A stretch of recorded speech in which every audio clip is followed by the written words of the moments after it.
igual va a salir. Recording in progress. Bueno, Mariel, ¿cómo estás? Bueno, hoy vamos a trabajar en Mirar de a dos, ya para el cierre de nuestro último encuentro de usina de lectura. Nos propusimos trabajar, venimos trabajando con este libro, acá está todo marcado, Mariel, ahí tendrás el tuyo también, trabajar en instituciones, ¿ves? Los oficios del lazo, todo lleno de papelitos. Y hoy, para cerrar, pensamos en trabajar con el capítulo Aportes para pensar por caso, una cuestión de detalles, que es el capítulo 4. En realidad nosotros hicimos todo un trabajo de lectura con otros en este tiempo, desde principio de año. Fuimos trabajando los diferentes capítulos con diferentes modalidades, y como fuimos trazando un recorrido posible, incluso con invitados que nos vinieron a acompañar para trabajar, no sé, cuando trabajamos el capítulo del Edipo, o cuando trabajamos otro capítulo en relación a lo artístico y al lenguaje poético que puede verse en las instituciones, aunque parezca mentira. Bueno, por eso es que terminamos con el capítulo 4, porque fuimos haciendo un recorrido en función de lo que nos parecía más interesante y más ajustado al estudio de las instituciones y los oficios del lazo.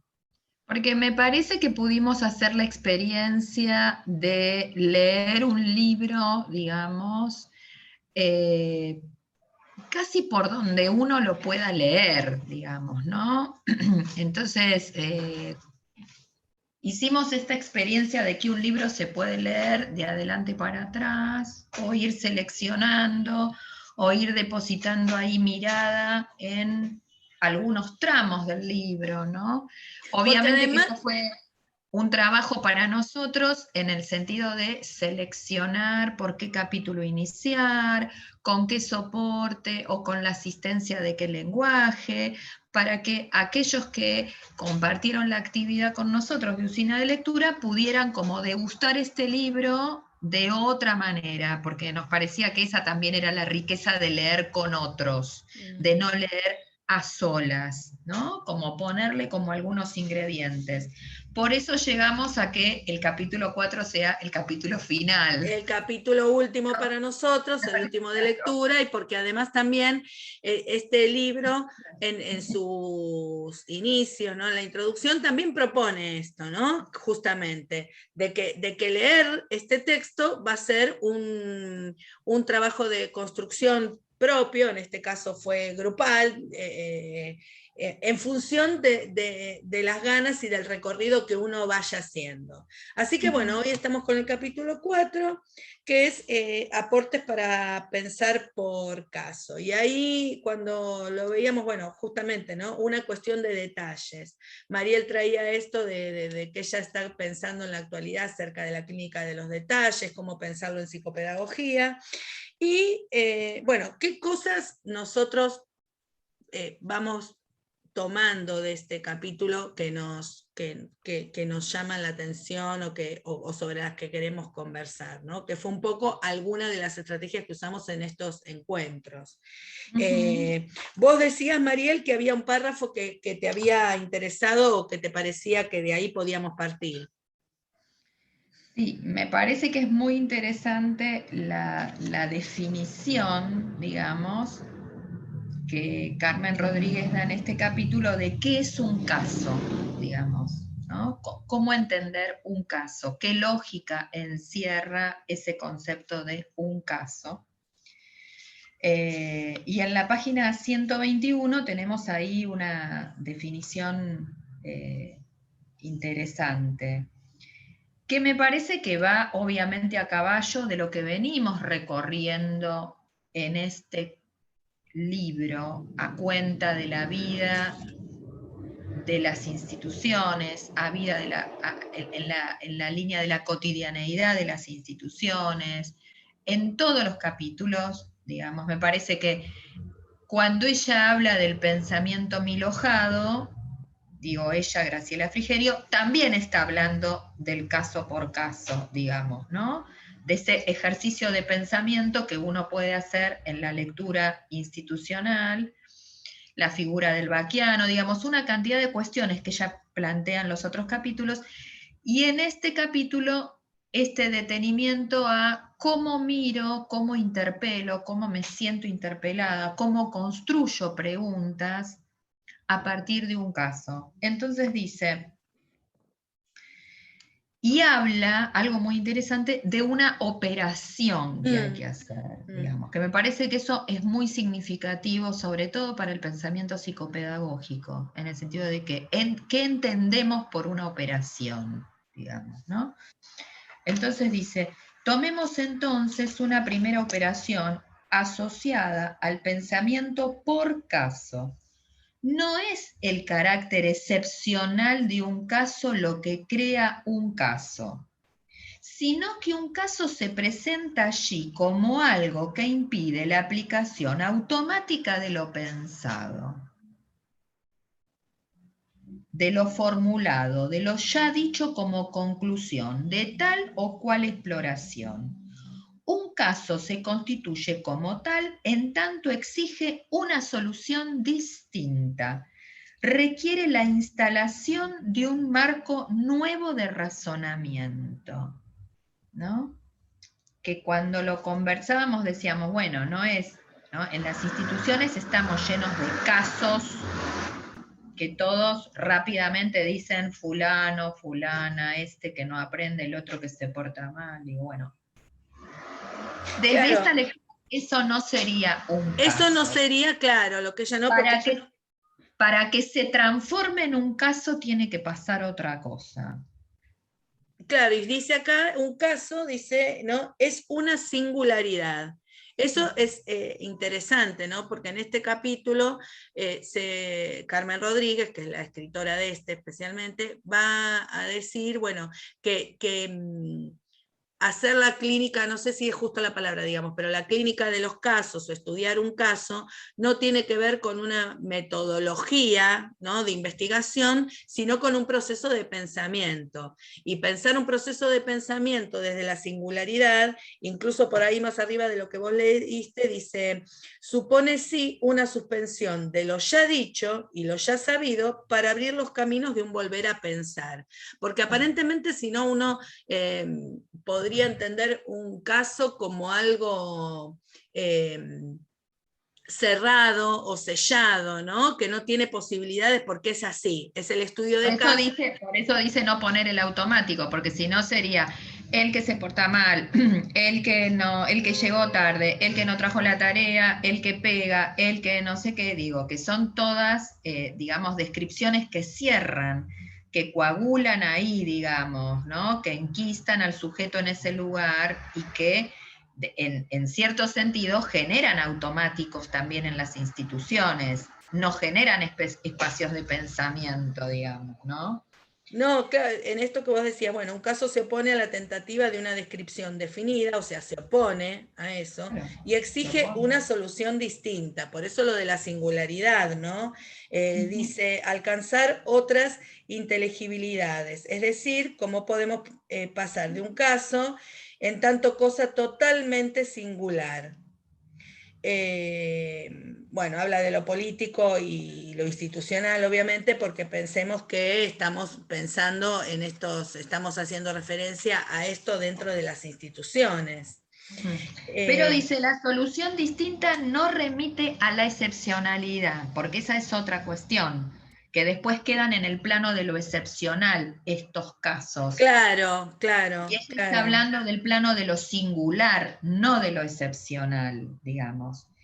Es decir, el hecho de que no pueda aplicarse sobre un caso todo lo ya sabido y que lo sabido sea interrumpido por la aparición de un caso, no significa que el caso sea una excepción.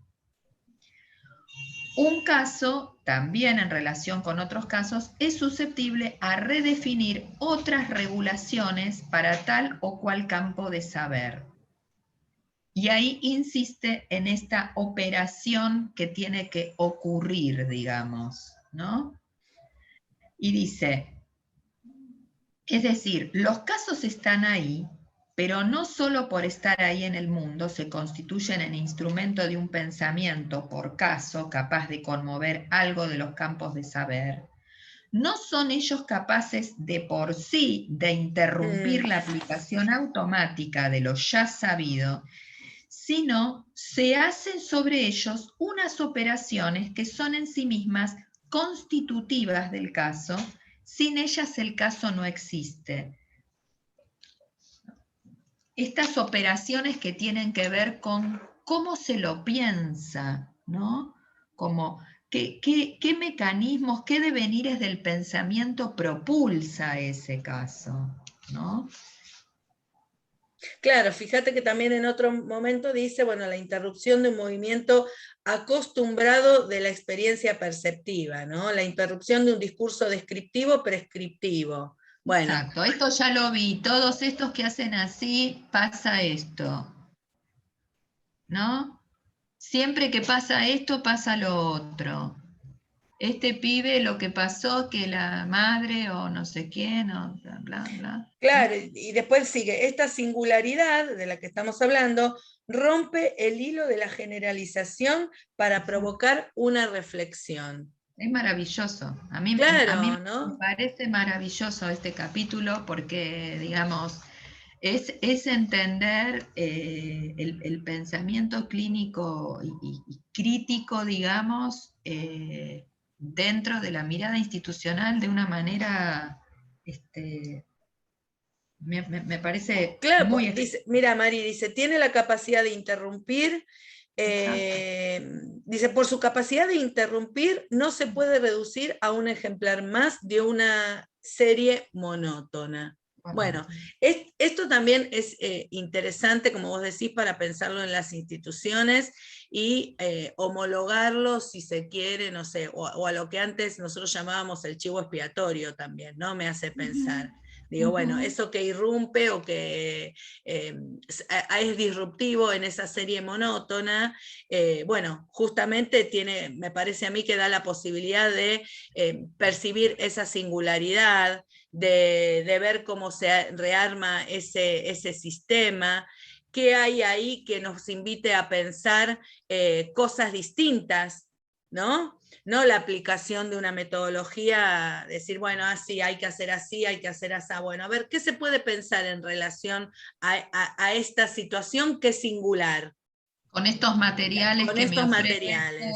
con esta, ¿No? de alguna manera, que tiene hasta una política interna en el desarrollo, digamos. Bueno, a ver, yo qué operaciones hago con eso. Yo recuerdo que nosotros me parece que en el primer taller de clínica de este año hablamos fuertemente del detenimiento, ¿no? Porque es una cosa que se ve que en Mirar de a dos este año ha sido como recurrente, la posibilidad de poner una pausa, la posibilidad de detenerse ahí en ese trabajo de análisis, ¿no? Bueno, en la página 124 dice, tomando palabras de Jean-Bertrand Pontalis, para que el pensamiento vuelva a ponerse en marcha, necesita primero detenerse, verse embargado de espanto o de asombro, dejarse encandilar a riesgo de perderse, ¿no? Hago otra asociación libre cuando el año pasado Liliana Volando decía cuándo se sentía jugando en el consultorio. Ella utilizaba la frase de perder la cabeza.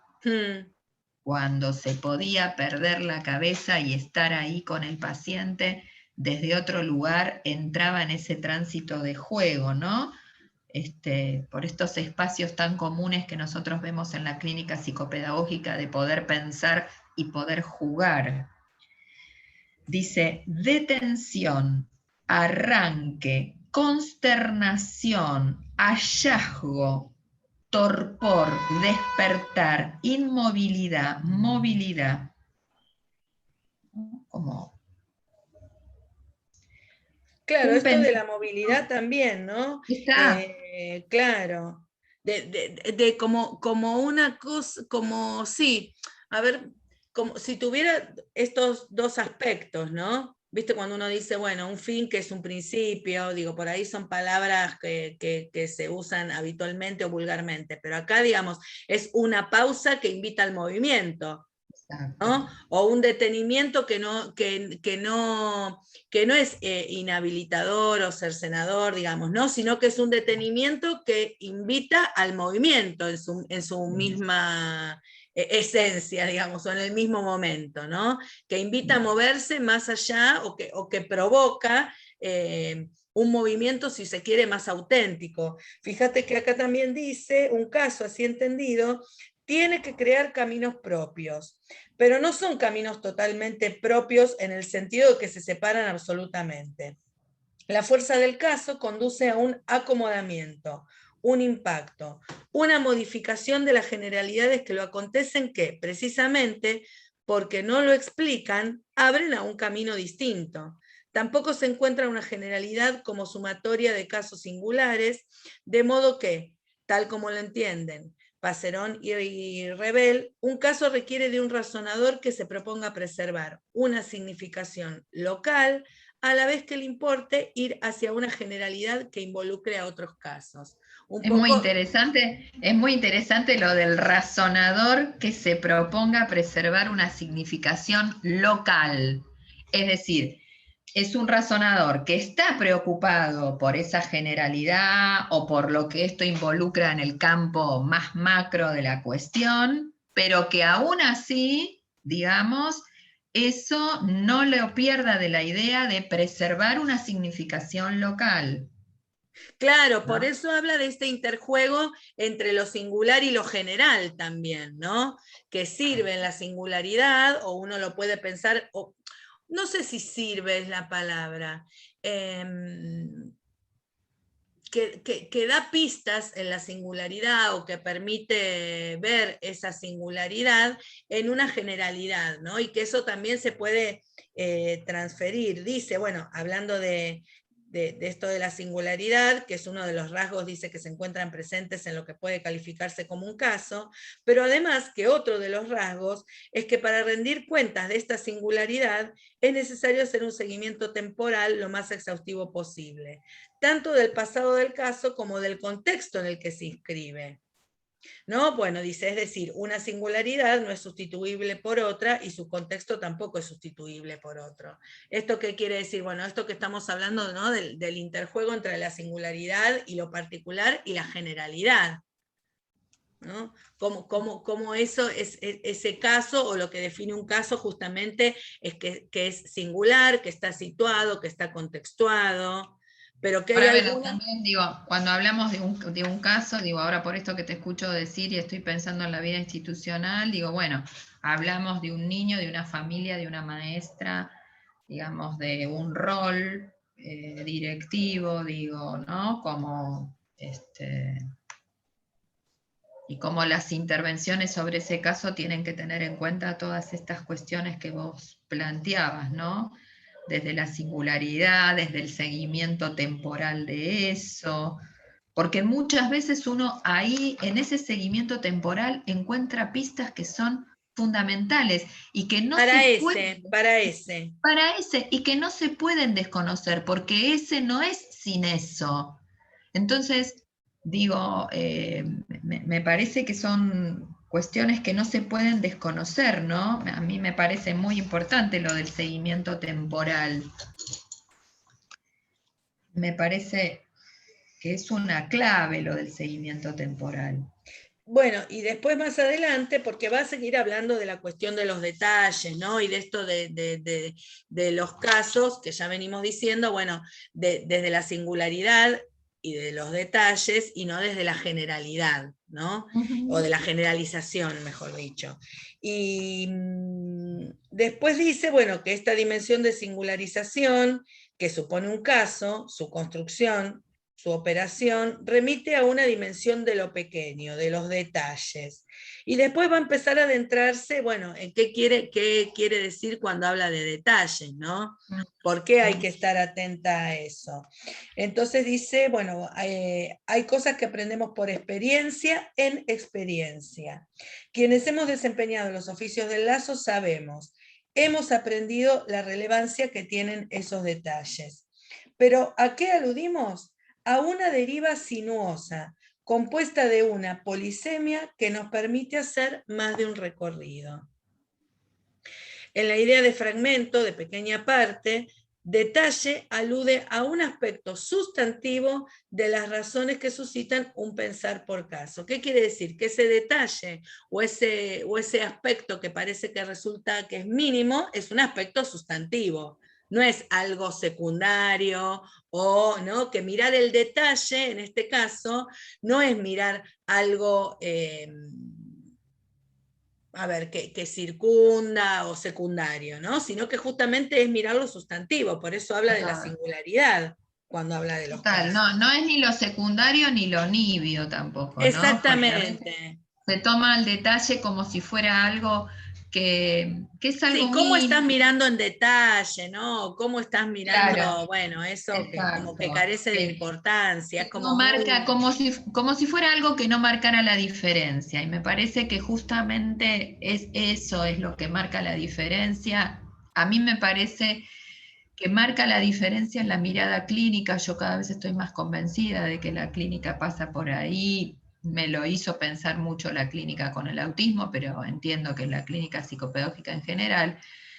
Pero a la hora del trabajo institucional, si yo quiero pensar el trabajo con alguien, con una maestra, con un directivo, con una familia, yo tengo que hacer aparecer el detalle y trabajar en ese lugar, digamos, ¿no? Me parece que eso le da, que eso construye, le da sustancia, abre un tiempo de construcción de confianza que es necesario, digamos, en ese sentido también el detalle es importante, ¿no? Claro, mira Mariela, en la página 124, 134 dice, quizá el trabajo sobre los detalles pueda ser considerado como la tarea de reconstrucción de las piezas que hemos encontrado.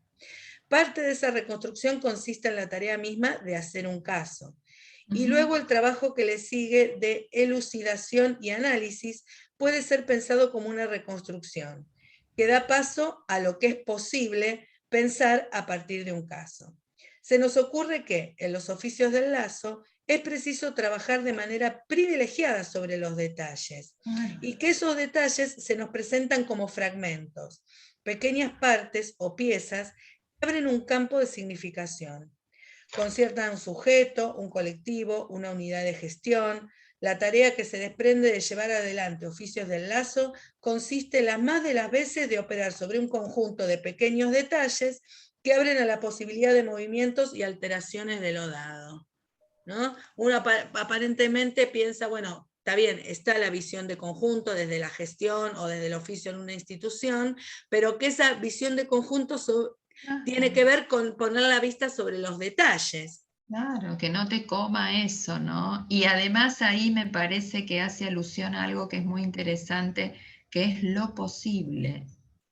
Tal vez el detalle es lo posible. Claro, bueno, nosotros en el trabajo que hacemos con los niños con discapacidad, ¿no? ¿No? Y eso es Es lo posible, es ¿no? Yo tranquilizador esa frase, es ya dije tranquilizadora. en otro encuentro que estaba escribiendo y en alguna publicación ya lo consigné, que estoy escribiendo sobre un caso de un muchacho, de un paciente con síndrome de Down, y un detalle es la risa. Claro. Y estamos haciendo como prácticas de eso, y aparecen situaciones donde eso ocurre. Y estoy pensando a la risa desde el punto de vista de lo que ocurre en ese tratamiento, del impacto que tiene, de lo que promueve, si trae a la palabra, si no trae a la palabra, si digo, ¿no? Y para mí eso es claramente un detalle, digamos, porque lo hago aparecer como un detalle. Bueno, Digo, ¿no? y le das ahí Claro. Lo relevancia en ese recorto, conjunto, ¿no? Le das claro, relevancia en ese conjunto, esto que claro. venimos trabajando en este capítulo, bueno, de esa singularidad que no está totalmente desarticulada de la generalidad, No, sino que cobra significación justamente en ese contexto y en esa generalidad o en esa generalización. Dice, mira, bueno, acá un texto de Miller dice, en el texto Los divinos detalles, alude a algo de lo que hemos constatado en diversas circunstancias de trabajo a propósito de los oficios del lazo. Se dice con frecuencia, y pone entre comillas, perderse en los detalles, pero, a decir verdad, pareciera que uno se pierde con más frecuencia en las visiones de conjunto, cuando se sobrevuela y es el pequeño detalle, el pequeñísimo, el que llama al orden de las cosas. claro, Es lo que vos estabas contando, ¿no? Cómo claro. ese pequeñísimo detalle puede ordenar o puede ordenar a lo mejor un montón de cosas que están desarticuladas. Y es a Es que, partir de ese es detalle. que en este tratamiento eso ha ido como tejiendo cuestiones en el tratamiento, eso, digamos, ¿no? Incluso, digamos, ahora reescribiendo sobre ese caso, yo lo puedo poner en una línea, lo puedo historizar eso y puedo ubicar qué pasó antes, qué pasa en el durante y qué pasa después, digamos, ¿no? También de manera de pensar algunas otras estrategias con él.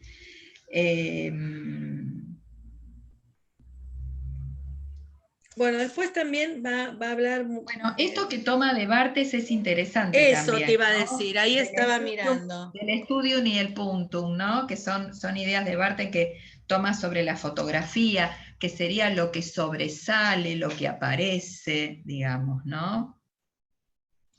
Eh, Claro, porque dice el punctum, dice él, es un detalle, un objeto parcial. Así lo define, bueno, en relación a la fotografía. pero dice punza, sale de la escena como una flecha y nos punza, ¿no?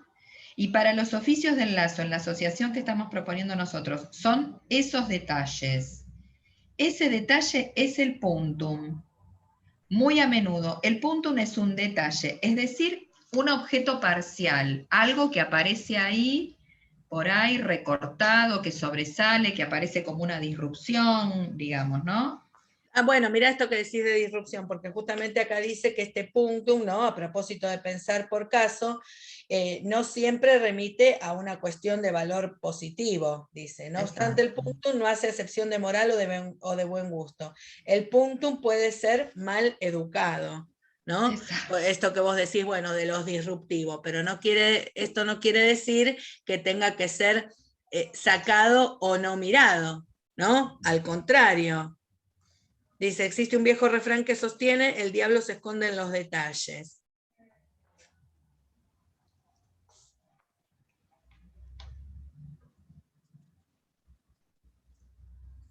Y bueno, esto me parece a mí, ahora va a terminar el capítulo también con un pequeño texto, ¿no? Porque dice, bueno, que el studium, dice, no quiere decir, en esto que decía Bartés del studium y del punctum, ¿no? Del punctum. Studium tiene que ver con la aplicación a una cosa, el gusto por alguien, una suerte de dedicación general.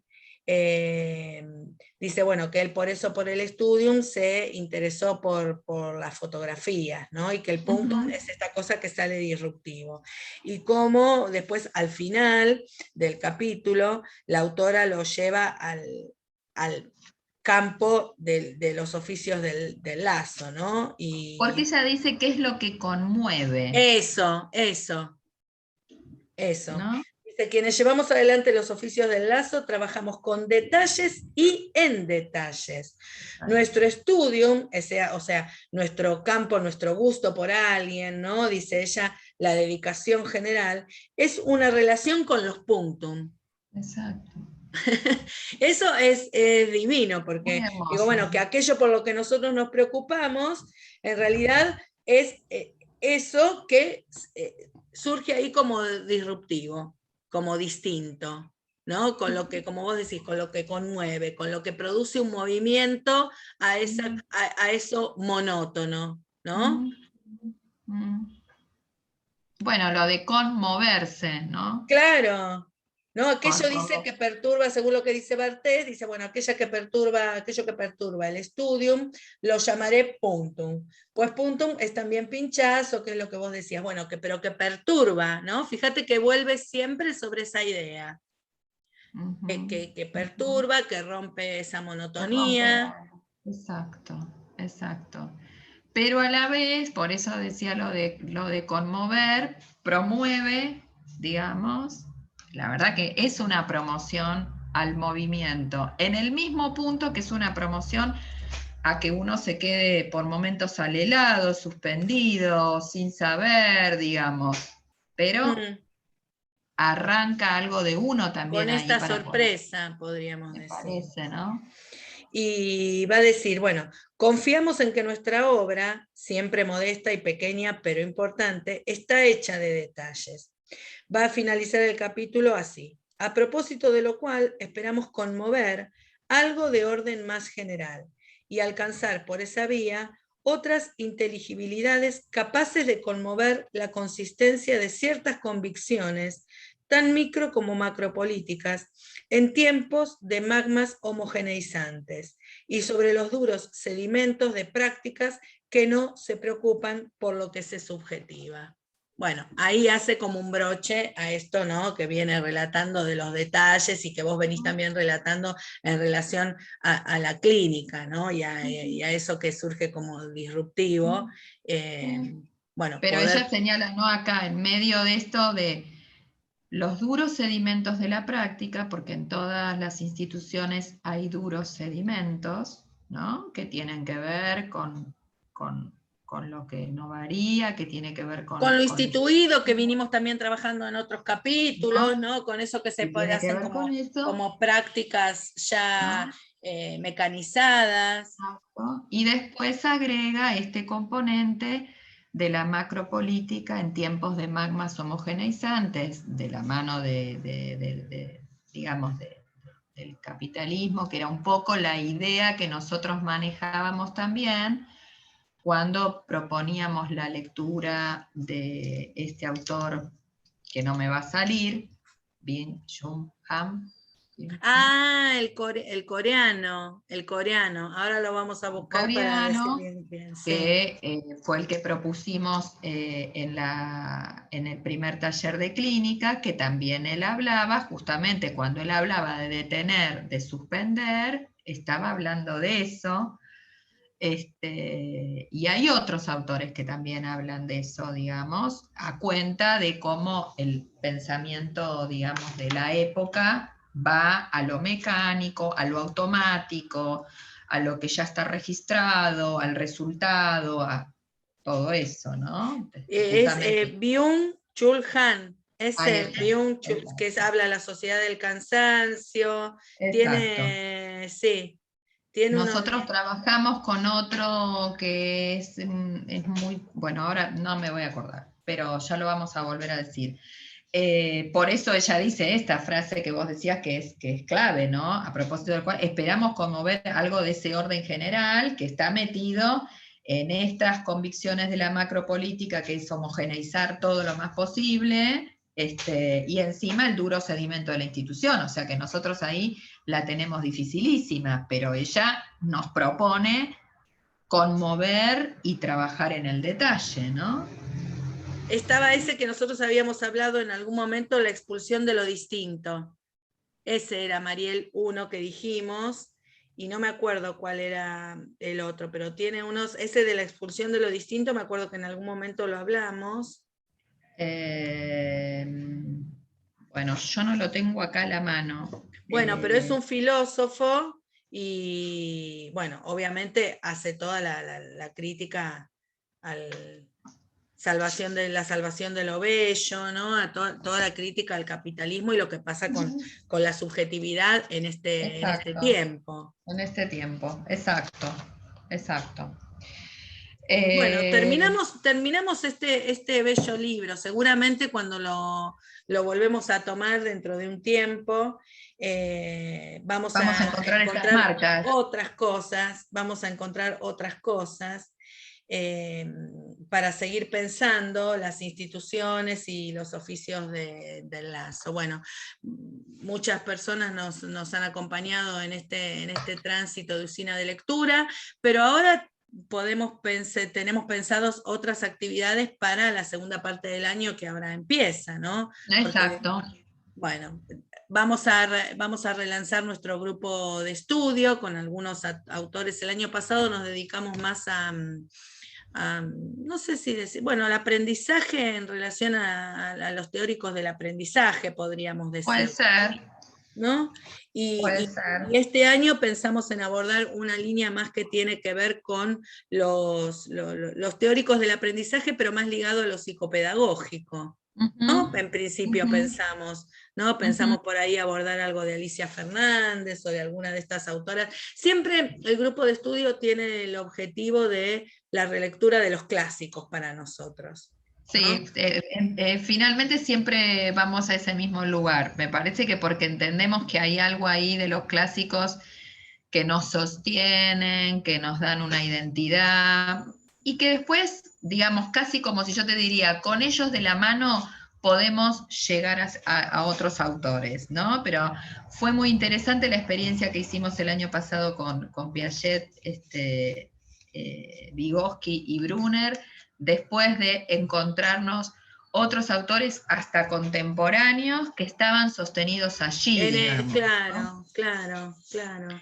Entonces, en este caso, revisar autores de la clínica, eh, al menos Habíamos tiene esa Claro, habíamos pretensión. pensado en algo de Alicia Fernández y bueno, y buscar por ahí de Schlemenson, tal vez, ¿no? Retomar algunos de los textos de Schlemenson para trabajar en relación a eso. Y bueno, y después proponer nuestros talleres de siempre en relación a la Y clínica Sara del también, y aula. Sara Paín. Y Sara Paín, ahí Y está. Sara Paín, porque teníamos ahí unas claves, digamos, entre la Que subjetividad podríamos y la articular lógica. eso para el grupo de estudio, que van a ser los sábados cada 15 días, así que bueno, los invitamos. Y bueno, nuestros talleres más o menos mensuales que llevamos adelante en relación a algún tema puntual que ese mes querramos trabajar. Dentro de poco viene septiembre, así que estamos preparando la actividad para el día del psicopedagogo, el mes del psicopedagogo y del maestro. No podemos, no sé, vamos a ver si a lo mejor nos permite la caminata. Ahora están abiertas algunas actividades al aire libre. Puede ser Vemos. la caminata, pero bueno, lo que pasa que también esta experiencia nos hizo tomar contacto con gente de tantos lugares que no la podríamos tener en la caminata, que nos encantaría y que por ahí la podríamos tener en otra actividad En así otro virtual. formato, más o menos, bueno, tenemos Sí, por eso. ahí combinamos las dos cosas. Claro, y bueno, y estén atentos a siempre, ¿no? Vamos publicando ahí cosas en el Instagram o Facebook, Sí, nos estamos poniendo un poco más duchos con los vivos, así que de a poco vamos a ir complementando entonces la sí, información. sí. Vamos a tratar de sostener esta experiencia también de relatos de la clínica, que fue muy Cierto, interesante en cuanto a presentación de, digamos, de de un caso, pero situaciones más. clínicas. Claro, pero más en términos de justamente construir un relato ahí, digamos, con el caso que se presenta y lo que se pueda construir en el trabajo colectivo del encuentro, ¿no?